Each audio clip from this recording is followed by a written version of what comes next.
मैं तुम्हें भूल जाऊं ये हो नहीं सकता, तुम मुझे भूल जाओ ये मैं होने नहीं दूंगा। बहुत लोगों को ये नहीं पता कि what is the difference between a psychologist and psychiatrist. हम लोग को स्पेशल ट्रेनिंग दी जाती है या medicine are not the only thing जो काम करती है। Students committing suicide, failure tolerance can lead to a lot of self esteem issues. Impact of social media on youth, negative impact ma'am बच्चों पे बहुत ज्यादा हो रहा है। पहले पढ़ाई करो बेटा, फिर शादी होगी तभी अच्छी बीवी मिलेगी। 23-23, 24-24 साल के लड़कों का बाल झड़ गया। Society is very unfair to men also. Breakups, love, relationships, इनके क्या साइकोलॉजिकल इफेक्ट होते हैं? ठुकरा के मेरा प्यार तो मेरा इंतकाम देखेगी। सो दैट बॉय, क्या मोटिवेशन मिलती है या फिर डिस्ट्रैक्शन ज्यादा हैं इसके?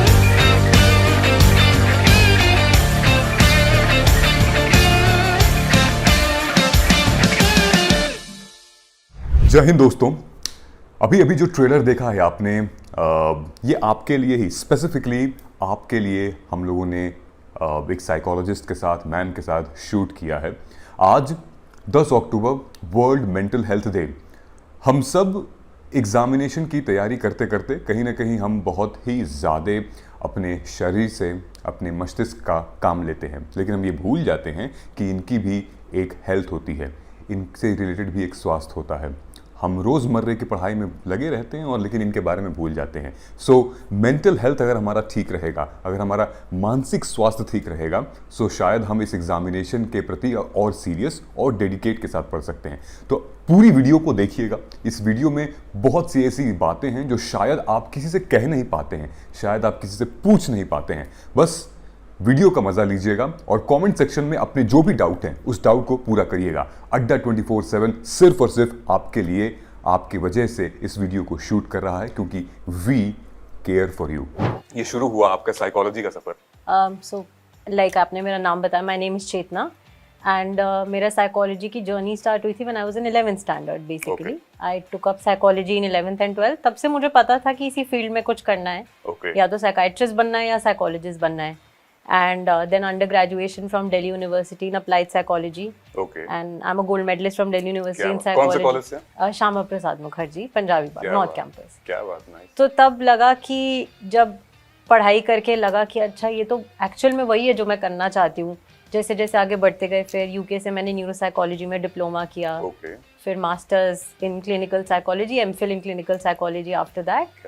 एंड अब मैं न्यूट्रिशन को इंक्लूड करी हूँ मेंटल हेल्थ में, क्योंकि हमें ये पता चला है दैट मेंटल हेल्थ, या जिसको हम बोलते हैं हमारी मन, बहुत ज़्यादा इस चीज़ से भी इम्पैक्ट होता है कि हम क्या खाते हैं, हम अपार्ट फ्रॉम हम क्या सोचते हैं। So this is what my journey has been, and currently I am working as a clinical psychologist with a mental health startup called Listen.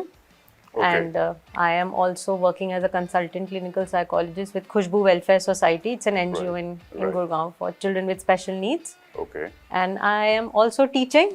Okay, nice. And I also have my own practice. Acha. So, yahi sab. Great. This is my journey, what it looks like. It's incredible, amazing journey. I think वो जो passion है वो साफ दिख कर आ रहा है। और जब टीचिंग की बात की आपने, तो ये पूरा जो चैनल है, पूरा platform, even the entire company का जो बेस है, foundation is ma'am teaching. Of course. तो मैं शुरू करता हूँ। मेरे पास बहुत सवाल हैं और सवालों के सिलसिले में ये सारे आपके ही सवाल हैं। जितने भी एस्पिरेंट्स आप लोग देख रहे हैं, द एंटायर ये पन्ना लेकर आया हूँ, क्योंकि मोबाइल का भी ज़माना है, तो मोबाइल अच्छा नहीं लगता है। अब कागज़ वागज़ रहता है तो थोड़ा बढ़िया, मतलब ओल्ड इज गोल्ड वाला फील आता है। सबसे पहला question I wanted to ask, बहुत लोगों को ये नहीं पता कि what is the difference between a psychologist and psychiatrist. Honestly speaking मुझे भी नहीं पता था। राइट। लेकिन आपसे जानना चाहते हैं, what's the difference between them? So basically psychiatrist वो हैं जिन्होंने MBBS करा है और फिर MD इन साइकाइट्री या कोई स्पेशलाइजेशन इन साइकाइट्री, जो दवाई दे सकते हैं for let's say depression, anxiety या और कोई हमारे मेंटल हेल्थ प्रॉब्लम्स के लिए। सो साइकाइट्रिस्ट का बेसिक वर्क है मेडिसिन प्रिस्क्राइब करना। Okay. Now psychologist on the other hand, हम लोग को स्पेशल ट्रेनिंग दी जाती है। अब जब हम मेंटल हेल्थ इश्यूज की बात करते हैं, दवाइयाँ या medicine are not the only thing जो काम करती हैं। हमें साथ साथ गाइडेंस की, सपोर्ट की, थेरेपी जिसको हम बोलते हैं इन साइकोलॉजिकल लैंग्वेज, साइकोथेरेपी की भी ज़रूरत होती है। Psychologist are different types. So we have counselling psychologist, we have clinical psychologist जैसे कि मैं हूँ। हमारे पास रिहैबिलिटेशन काउंसिल ऑफ इंडिया से लाइसेंस है, काउंसलिंग साइकोलॉजिस्ट मतलब जो बातचीत करके मसला हल कर सके? वो सेम साइकोथेरेपी में भी होता है। क्लिनिकल साइकोलॉजिस्ट्स ट्रेंड होते हैं मोर सिवियर मेंटल हेल्थ कंडीशंस को ट्रीट करने जैसे के लिए, एग्जांपल? जैसे depression, post traumatic stress disorder, schizophrenia and Okay. other psychological problems. Counseling psychologists on the other hand are more focused on counseling, just the It counseling means part. that's an entry level. Yes. उसके बाद फिर जो Clinical psychologists are more specialized for mental health disorders and more deeper. Psychotherapy is more deeper work. Okay. And then we have sports psychologists, we have industrial organizational psychologists. पूरे मतलब हर sector में. Yes, we have psycho-oncologist, which is an upcoming field, which is to do with cancer treatments and helping cancer patients in their recovery and the rehabilitation process. Then we have neuropsychologists. So हर जगह. So this is the main difference between psychiatrists and psychologists. ये शब्द सुने हुए लगते हैं बहुत, सबने सुना होगा neuro psychologist and then sports psychologist, लेकिन आज असली मायने इनके पता चलेंगे. So thank you so much for sharing that insight कि डिफरेंस क्या होता है. अब समझ में आ गया तो कमेंट में बता दीजिएगा कि यस आई अंडरस्टूड. नहीं भी समझ में आया तो भाई हम फिर से बता देंगे आपको, ठीक है. अब मेरा अगला सवाल ये है कि बहुत सारे एस्पिरेंट्स और कुछ तो सवाल मेरे खुद के हैं जो मैं आपसे पूछना चाहता हूँ. इसमें नेगेटिव इम्पैक्ट मैम बच्चों पे बहुत ज्यादा हो रहा है. इनफैक्ट जो किड्स हैं, टीनेजर्स हैं, जो अर्ली 20s में हैं, they are using social media, they are fine because the contents are getting uploaded eventually. They are using social media as a soft porn, Of course. And eventually वो उनके natural psychology पे भी असर पड़ता है. बिल्कुल. तो व्हाट डज साइकोलॉजी से in it? I think the number one reason for short attention span in today's generation is coming from there. हम क्यों इतनी चीज़ों पे फोकस नहीं कर पा रहे हैं? हम कॉन्वर्जेशंस में हैं बट हम नहीं हैं.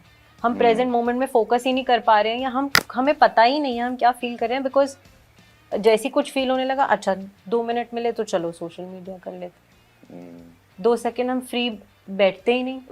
हम सोचते ही नहीं मैं इमोशनली आज कैसा फील कर रही हूँ, मुझे अपनी लाइफ को किस डायरेक्शन में लेके जाना है. ठीक है, सरफेस लेवल थॉट्स आते हैं but we don't get a chance to sit with ourselves. मुझे याद है कि अगर हम 30 सेकंड की भी रेड लाइट अगर गाड़ी में हो मतलब तो हम तुरंत हमारी फोन उठा इंस्टिंक्ट लेते हैं होती कि है तुरंत. हाँ, I get definitely connecting. So in that process हम ये नहीं समझते कि we are losing connect with ourselves. हम अपने साथ बैठना ही नहीं चाहते.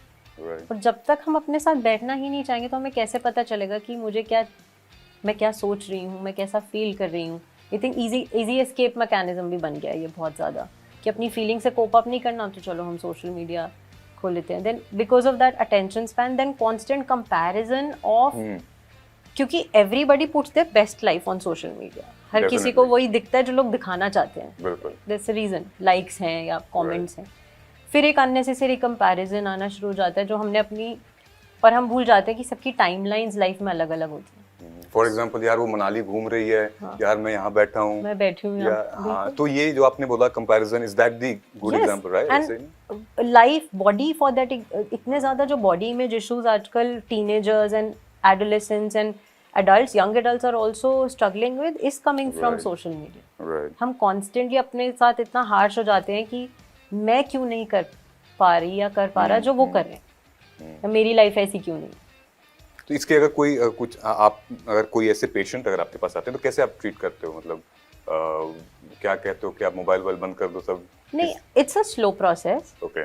We start by building things in their life, in their real life, जहाँ से मुझे एस्केप ना करना पड़े. हम क्योंकि ना हम सोशल मीडिया एडिक्शन को ना एक और चीज़ कहते हैं जिसको कहते हैं cheap dopamine. So dopamine is a reward chemical in the brain. तो हम बोलते हैं कि जो प्लेजर आप सीख कर रहे हो through this thing, let's create that actual pleasure and reward in real life. Let's not go there and get it. This is where it's going to come from. Okay. तो रियल चीज़ें करना, activities में part लेना, आप अपने friends के साथ जाके बैठो, उनके साथ टाइम स्पेंड करो. आप अपने पेरेंट्स, आप अपने ग्रैंड पेरेंट्स के साथ जाके बैठो.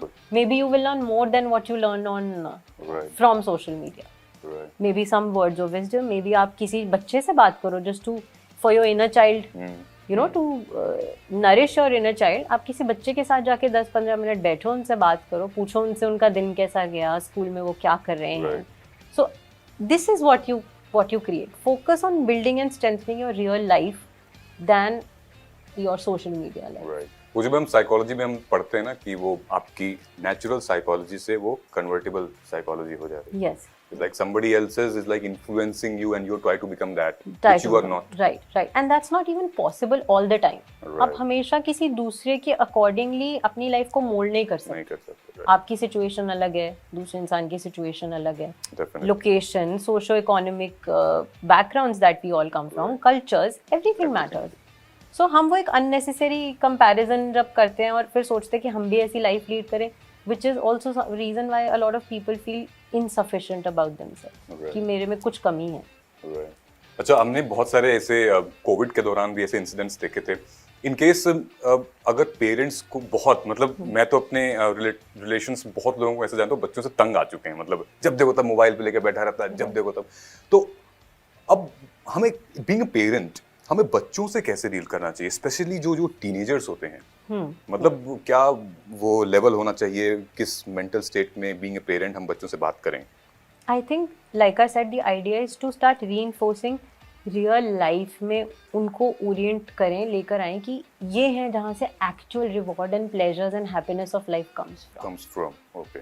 सो they don't have to escape to that. दूसरा, अंडरस्टैंडिंग टीनेज में बहुत आइडेंटिटी इश्यूज होते हैं, where they are still trying to figure out मैं कौन हूँ, मैं बच्चा हूँ या मैं बड़ा हूँ, मुझे नहीं पता, मैं किसी कैटेगरी में हूँ कि कभी तो मुझे बच्चे के जैसे ट्रीट करते हैं, कभी तो मुझे बड़े के जैसे. Right. और टीनेज में एक बहुत ज़्यादा वो होता है कि आप अपने आसपास देख रहे हो, you start dreaming about this new life कि हम कॉलेज में जाएंगे, अब हम बड़े हो रहे हैं. सो वहाँ पे आइडेंटिटी फॉर्मेशन का एक बहुत पार्ट है, way children feel, adolescents feel lost and they are trying to figure out who I want to become, what I want to become. And social media is a very convenient way to, one, connect with people, Right. to find people they want to look up to. Right. Now the problem is कि parents का ये filter करना ज़रूरी है कि हमारे बच्चे किन को लुक अप टू कर रहे हैं. क्या हमारे बच्चे रियल सोशल सर्कल उनका होना चाहिए, सोशल सर्कल एक्चुअल में कैसा है, रादर देन वो सोशल मीडिया पे फोकस करके कि हमारी इंस्पिरेशन यहाँ से आई. So helping them read about role models और people who have done good in life, you know, talking to them about मेरे बच्चे के गोल्स क्या हैं और हम उनको कैसे हेल्प कर सकते हैं to help them achieve those goals. Building confidence in them I think is also very important. Self sufficiency build करना. Great. Thank you so much for sharing these insights. Definitely आप शेयर करिएगा papa mummy के साथ भी अपने. तो सिर्फ सारी गलतियाँ आप में नहीं हैं. Parenting is an art and सबको सीखना भी पड़ता है, तो शेयर भी कर सकते हैं आप. ठीक है, और मेरा प्रणाम कहिएगा उनको. ठीक. एक बहुत इंपॉर्टेंट क्वेश्चन है जो कि अक्सर टैप किया जाता है, और स्पेसिफिकली जो गवर्नमेंट एग्जाम के टाइम पे विमेंस जो गर्ल्स हैं उनको ये कहा जाता है कि बेटा पहले शादी कर लो, फिर होगी तुम्हारी पढ़ाई, ससुराल में जाके पढ़ लेना, कोई दिक्कत थोड़ी है. तो ये कितना बड़ा इम्पैक्ट लाता है साइकोलॉजिकल? आई थिंक ये बहुत बड़ा इम्पैक्ट लाता है, more than what we think at. क्योंकि क्या है, जब भी when since the time a girl is born, उनकी लाइफ की ना बाकी चीजें फिक्स होना, एक टाइमलाइन तो क्रिएट हो जाती है कि भाई दिस एज हम इसकी शादी कर देंगे. Right. So a lot of conditioning, जिसको हम बोलते हैं ना, culturally conditioned to grow up to believe that मैं लाइफ में बाकी चीजें तो अचीव कर लूँ, बट शादी अचीव करना बहुत जरूरी है. मतलब मेरी एक आइडेंटिटी का बहुत इंपॉर्टेंट पार्ट है marriage. And if that doesn't happen, तो बहुत सारे लोगों को ना आइडेंटिटी क्राइसिस होने लग जाते हैं कि मेरी शादी क्यों नहीं हो रही. And I think then society also keeps reinforcing कि सोशल फैक्टर तो रहता है, शादी, तो वो प्रेशर वुमेन पे हमेशा रहता है कि तुम पहले शादी का देख लो. After reaching a certain age, let's say 21, 22, society, people in the family start कि अच्छा अब तो तुम्हारी शादी की एज हो गई, चलो ढूंढना शुरू करते हैं. बिल्कुल मैम, क्योंकि I spoke to lots of toppers, क्योंकि यूपीएससी पीसीएस एग्जाम में जो विमेन टॉपर रही हैं, and I came across with this word couple of times कि मेरी शादी के लिए पापा मम्मी बोल रहे थे, एंड देन वहां से मुझे मोटिवेशन भी मिलती है कि अब मैं करूंगी और उसके बाद ही शादी करूंगी. बिल्कुल. तो ये क्या मतलब कि अब हम इसको किस तरह से लेके चलेंगे? तो शादी कराना it's a wonderful thing when women are able to break out of this, but it's very hard. But ये बहुत मुश्किल है. ये बहुत मुश्किल है क्योंकि कंडीशनिंग इतनी डीप रूटेड है बचपन से लेके you know until your adulthood, that आप उसको ब्रेक फ्री भी उससे करना चाहे ना, तो भी सोसाइटी, पीपल, फ्रेंड्स, आप देखेंगे अपने आसपास, चलो फ्रेंड्स की शादी हो रही है तो फिर लगता है कि अच्छा सबकी हो गई, हमें क्यों, लोग हमारी हाँ क्यों इतनी नहीं बड़ी हो गई, ब्याह नहीं हुआ, ये सब हुई? ये सब बातें, so for like women unnecessarily conditioned to believe that marriage तो तुम्हें अचीव, मतलब marriage is considered to be an achievement, right, कि जिसने टाइम से कर ली और जिसको अपने हिसाब से वो पार्टनर मिल गया which is socially desirable partner according to other people also, तो she is achieved everything. But times are changing which is also good but not for everyone. अभी भी बहुत सारी पॉपुलेशन है ऑफ यू नो विमेन हाँ who बिल्कुल have to fight with this every day. 68-69% Bharat की जो जनता है रूरल है. Of course. और आप देख ही सकते हो कि कितने लोग, और इस बैरियर को ब्रेक करना आई थिंक बहुत करेज की जरूरत है इसके लिए. एंड आई थिंक इसमें मैम दोनों जेंडर की ही रिक्वायरमेंट आवश्यकता है. Absolutely. जितना वुमेन को स्टेप लेना पड़ेगा उससे भी कहीं ज्यादा एक पुरुष को भी लेना पड़ेगा. बिल्कुल, बिल्कुल. मेरा नेक्स्ट क्वेश्चन है उनके लिए जो इंतजार कर रहे हैं, लड़कों के लिए भी है ना, कि सारा प्रेशर लड़कियों पे नहीं होता है, कुछ लड़कों पे भी होता है. मैम लड़कों का ये कहना है कि भाई जैसे लड़की में उल्टा होता है, पहले शादी करो फिर पढ़ाई, लड़कों में है कि पहले पढ़ाई करो बेटा फिर शादी होगी, तभी अच्छी बीवी मिलेगी, तभी तुम्हें एक अच्छा दुनिया मिलेगी, अच्छी बंगला लोगे, गाड़ी लोगे. लेकिन प्रेशर तो रहता ही. 23-23, 24-24 साल के लड़कों का बाल झड़ गया स्ट्रेस में इस बात को लेके. सो क्या साइकोलॉजी इम्पैक्ट करती है अगर हम बॉयज के पर्सपेक्टिव से देखें, अगर जो लोग सीरियस हैं, they wanted to live their life? Of course I think society is very unfair to men also. हम हमेशा ये सोचते हैं कि society is unfair to women. It is of course gender based. अगर हम डिस्क्रिमिनेशन देखें, विमेन बहुत सारी चीज़ों से डील करती हैं, but men have different pressure all together to deal with. आप रो नहीं सकते. क्यों? क्योंकि बचपन से कहते हैं अरे तुम लड़की हो जो तुम रो रहे हो. लड़कियों जैसे रोने लगा. तो पहली बात तो अपने इमोशंस एक्सप्रेस कर पाना. Very few men will actually have friends जिनसे ना वो इमोशनली वेंट आउट कर सकते हैं. नहीं करते, है ही नहीं. वो कॉन्वर्सेशन होती ही नहीं है. So mostly आप देखेंगे, so men who either have partners or have like women best friends will be that place जहाँ पे हम शायद अपने emotions के बारे में बात कर पाएं. So that is I think very unfair and that has a huge impact on their mental health. कि pressure of being, so क्या है, अगर men if they are not financially stable तो उनकी कोई ज़्यादा you know respect नहीं होती है, या जो आदमी थोड़ा कम कमा रहे तो उनकी कदर नहीं होती है उतनी ज़्यादा. एंड दिस इज अनफेयर, क्योंकि उनकी सारी वैल्यू वहां से आती है कि तुम कमाते कितना, बिल्कुल कौन सी पोजीशन पे हो तुम. So entire life is build around कि तुम्हें सब कुछ तब मिलेगा जब तुम इतना कमाओगे या जब तुम इतना करोगे, तो ही तुम्हें वैसा पार्टनर मिलेगा जैसे तुम्हें चाहिए. नहीं तो फिर settle, compromise. Great, thank you so much for sharing these insights. ज़रूरी है ये.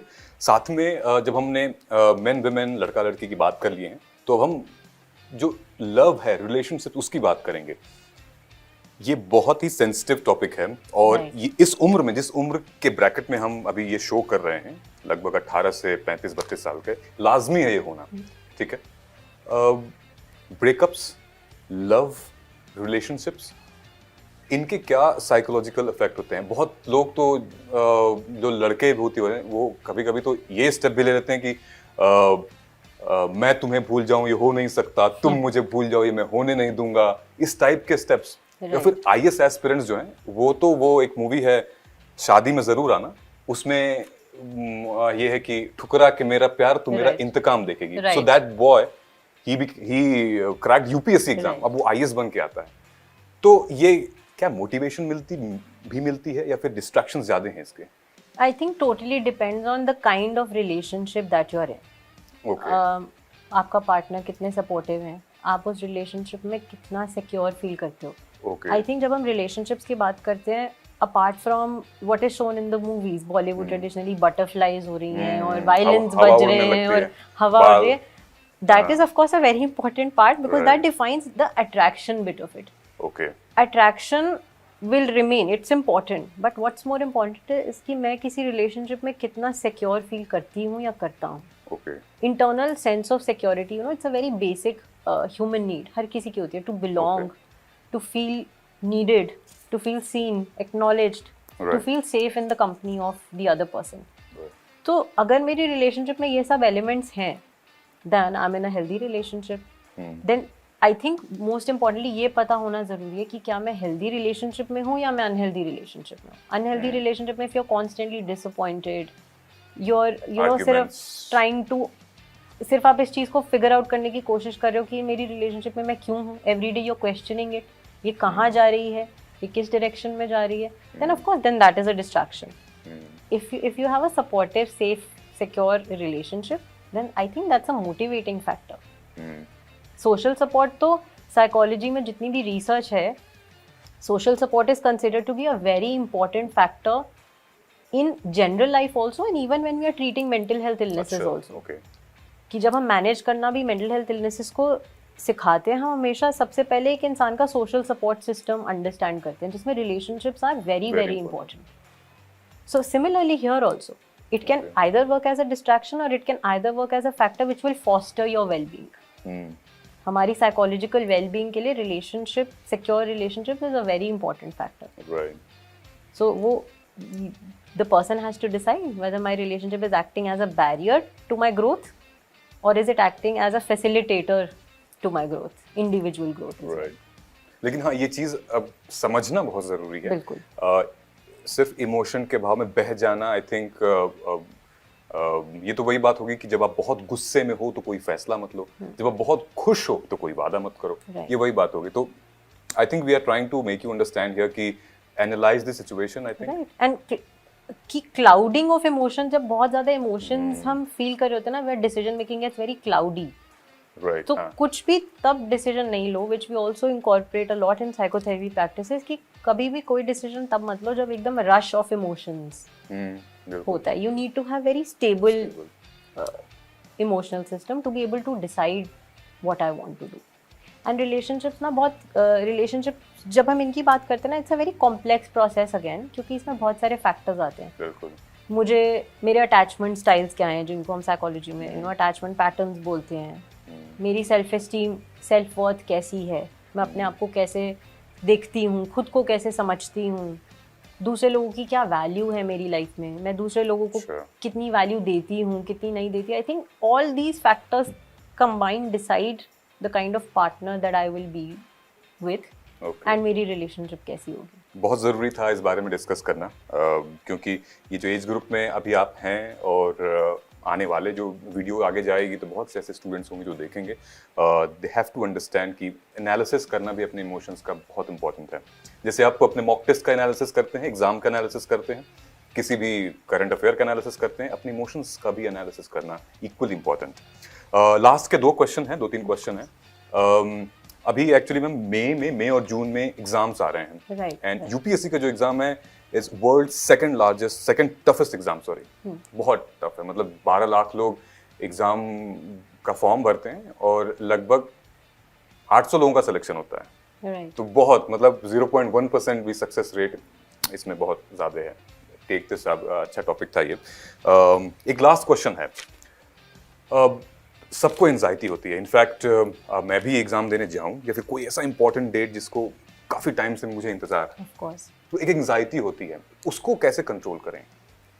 अगेन एंजाइटी जब हम बात करते हैं, जब भी हम स्ट्रेस की भी जनरली बात करते हैं, स्ट्रेस और anxiety, optimal level of stress is required for you to perform effectively. नहीं तो आप मोटिवेट कैसे होगे कि ये टास्क मेरे लिए ज़रूरी है. That's how your brain also gets to know, right, that this is important for मी.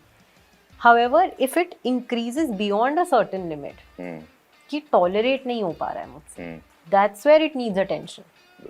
कि उसको थोड़ा बहुत स्ट्रेस तो हमें होगा. अगर हमको बोले कि अरे एग्जाम इतना इंपॉर्टेंट और क्रिटिकल एग्जाम और उससे पहले हमें स्ट्रेस ही नहीं हो रहा है, या हमें हम वरी ही नहीं कर रहे, that is also very unusual, right. Because थोड़ा बहुत वरी तो हमें होगा. क्यों? क्योंकि रिजल्ट पे हमारी सारी life depend. That's my goal of my entire life. My identity comes from here. So it's natural to feel a little bit of anxiety then.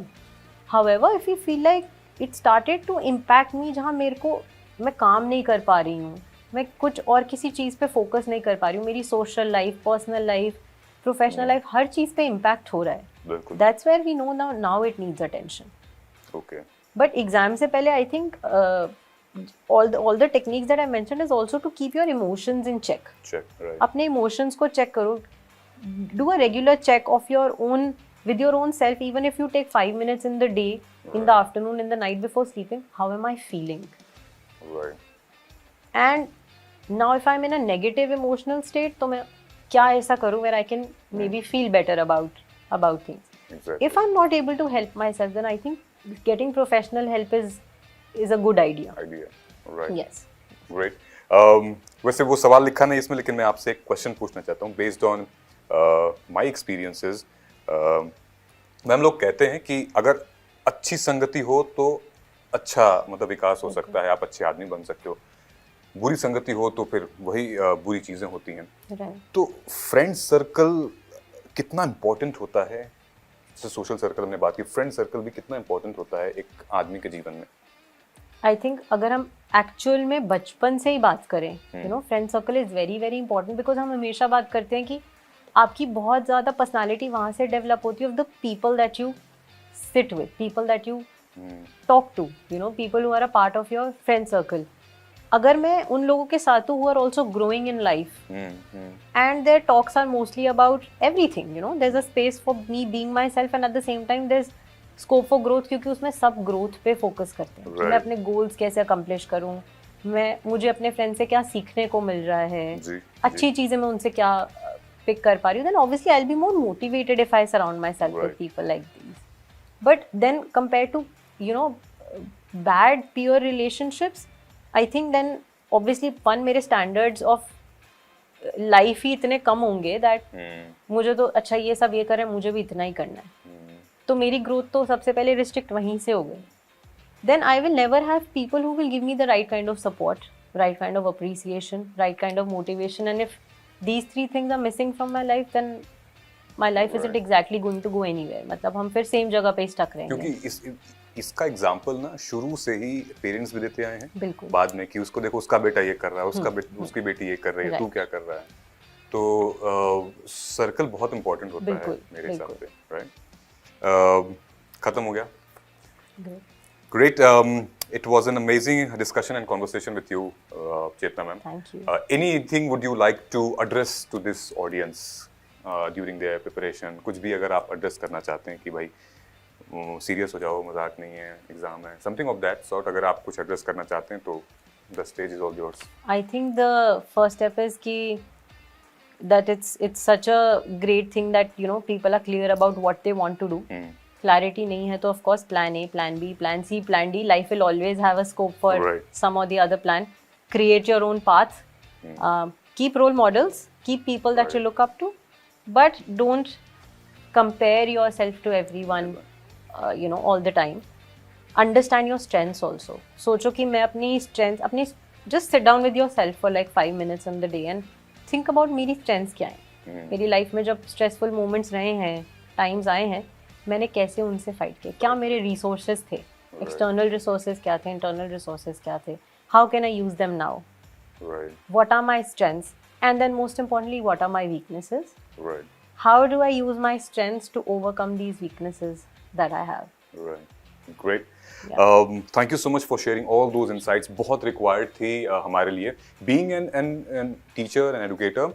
And कभी कभी आप किसी स्पेसिफिक चीज़ में एक्सपर्ट नहीं होते हो, we had to take the expert opinion. जैसे KBC में होता है कि एक्सपर्ट ओपिनियन लिया जाए. So this is that kind of session, we have to take that expert opinion. Yes, we agree कि हम एडुकेटर्स हैं, टीचर्स हैं, आपके सब्जेक्ट्स को पढ़ाते हैं, but we are not expert in something which is actually very very important part of life, which is psychology और may be any other subject, any other stream. तो ये सेशन बहुत ज़रूरी था. एंड आई एम श्योर अगर आपको अच्छा लगेगा तो कमेंट करके ज़रूर बताएंगे आप. इन केस अगर कोई भी आपके सवाल हमसे छूट गए हों जो इन पन्नों में नहीं हैं, तो वो कमेंट करके बताइएगा. Maybe we can have a zoom session, maybe we can have any kind of session जहाँ पे आपके किसी प्रॉब्लम को एड्रेस किया जाए. वेल, अच्छा रहा आज का. सब लोग 1 घंटा हो गया है, सब लोग अब थक भी गए हैं, तो आप भी थक गए होंगे. चाय पानी पीजिए, और कोई भी डाउट लोग वीडियो को पीछे करके सुन सकते हैं, फिर से शेयर करिए अपने दोस्तों के साथ, माता पिता के साथ. और आपसे मिलते हैं अगले वीडियो में, अगले सेशन में, एक नए फेस के साथ, एक नए एक्सपर्ट के साथ. तब तक नमस्कार, जय हिंद और जय Bharat. Thank you ma'am. Thank you. Good luck to everybody. Thank you.